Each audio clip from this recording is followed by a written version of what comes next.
ये सब एक दूसरे के अपराधों के संरक्षण के लिए खड़े हैं। ममता दीदी, आपको तो दीदी कहने में शर्म महसूस हो।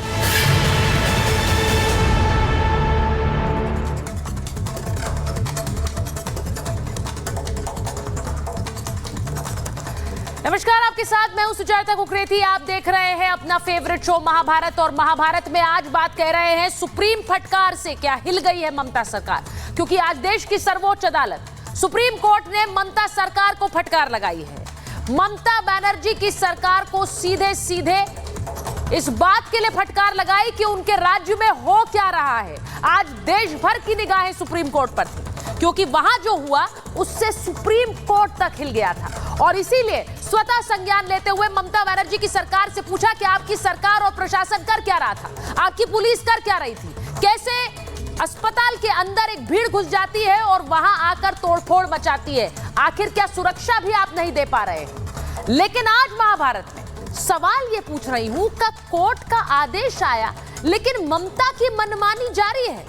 ममता बनर्जी की पुलिस और उनकी सरकार की मनमानी जारी है। ये मैं इसलिए पूछ रही हूं क्योंकि कोर्ट ने आज सीधे सीधे कहा कि जो प्रदर्शनकारी शांतिपूर्ण ढंग से प्रदर्शन कर रहे हैं उन पर बल प्रयोग नहीं होगा, उन पर लाठीचार्ज नहीं होगा। ये ममता बनर्जी की सरकार के लिए कहा गया, क्योंकि ये तस्वीरें आई थी, जो तस्वीरें आप 18 अगस्त की देख रहे हैं। प्लैकार्ड और बैनर लिए अपनी सहयोगी महिला डॉक्टर की हत्या के मामले में डॉक्टर प्रदर्शन कर रहे थे, लेकिन ये तस्वीरें आई कि कैसे इन पर पुलिस ने लाठीचार्ज कर दिया, ये पुलिस ने प्रदर्शन कर दिया।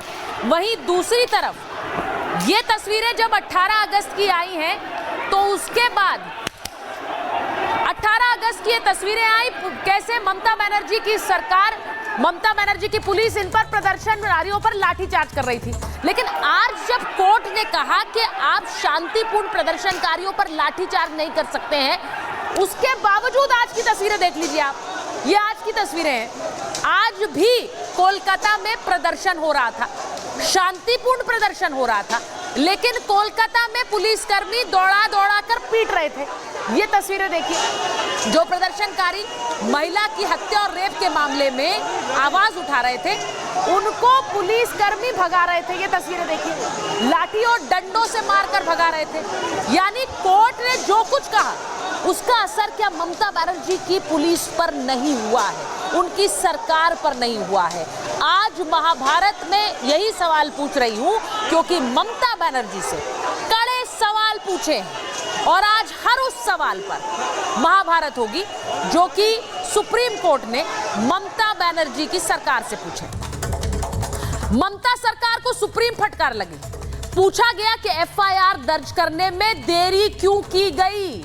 पहला सवाल ये भी पूछा, क्योंकि 3 जजों की एक खंडपीठ थी जिसमें chief justice of India Chandrachud अध्यक्षता कर रहे थे। सवाल पूछा कि शव 8:30 बजे सौंपा तो 11:45 पर एफआईआर क्यों की गई, इतनी देरी लगा दी एफआईआर करने में। परिवार को देरी से जानकारी क्यों दी गई, और उसको लेकर भी कोर्ट ने सवाल पूछा था कि पहले आत्महत्या बता दिया, बीमार बता दिया, उसके बाद हत्या की बात आई। क्राइम सीन से छेड़छाड़ कैसे होने दी, यह भी आज सुप्रीम कोर्ट ने ममता बनर्जी की सरकार से पूछा है। अस्पताल के अंदर भीड़ कैसे घुस गई, इस पर भी आज महाभारत करूंगी।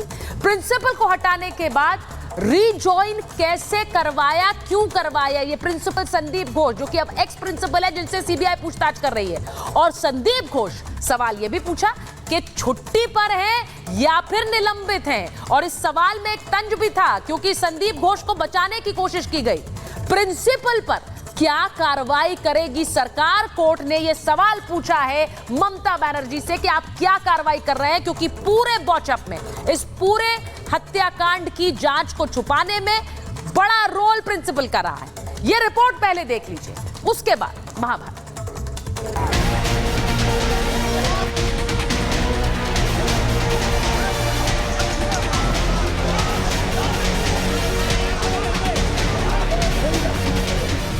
ममता सरकार को सुप्रीम फटकार, गुस्सा जबरदस्त, सुप्रीम कोर्ट सख्त।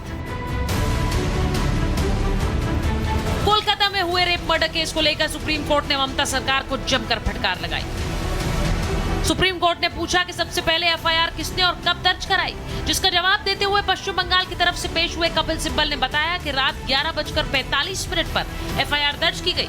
इसके बाद नाराजगी जताते हुए सुप्रीम कोर्ट ने कहा कि आखिर वारदात के इतने घंटों बाद भी हॉस्पिटल प्रशासन क्या कर रहा था, क्यों एफआईआर दर्ज होने में इतनी देरी की गई। ये हॉस्पिटल प्रबंधन की जिम्मेदारी थी कि वो एफआईआर दर्ज कराता।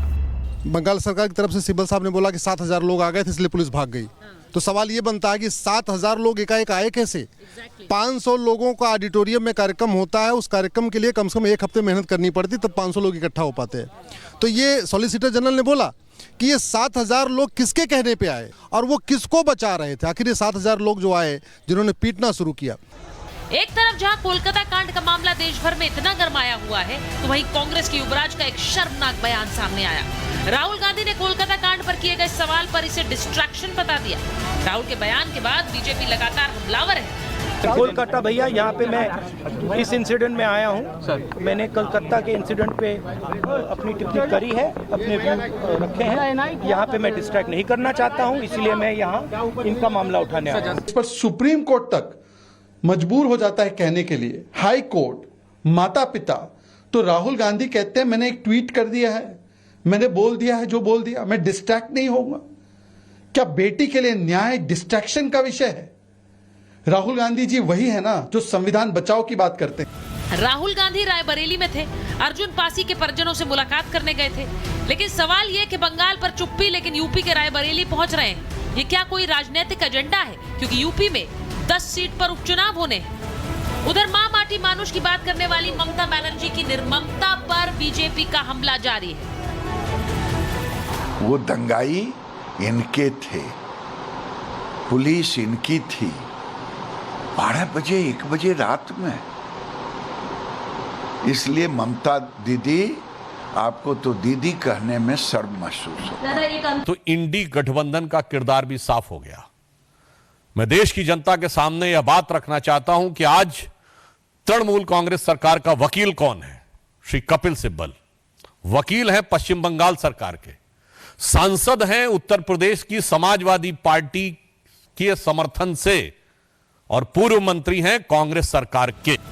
आज कोर्ट ने सख्त लहजे में कहा कि शांतिपूर्ण प्रदर्शन पर बल प्रयोग नहीं किया जा सकता। पुलिस लगातार इन सभी लोगों को खदेड़ रहे, पुलिस लगातार लोगों को जो है वो खदेड़ रहे और लोगों को यहाँ से जाने के लिए साफ तौर पर बोला जा रहा है। जो पुलिस 14 तारीख रात को आरजीकर में हुई गुंडों की आक्रमण को नहीं रोक सकता, वो एक मेडिकल स्टूडेंट के ऊपर में लाठी बरसा करके ऐसे खून बहा रही है। वो बहन का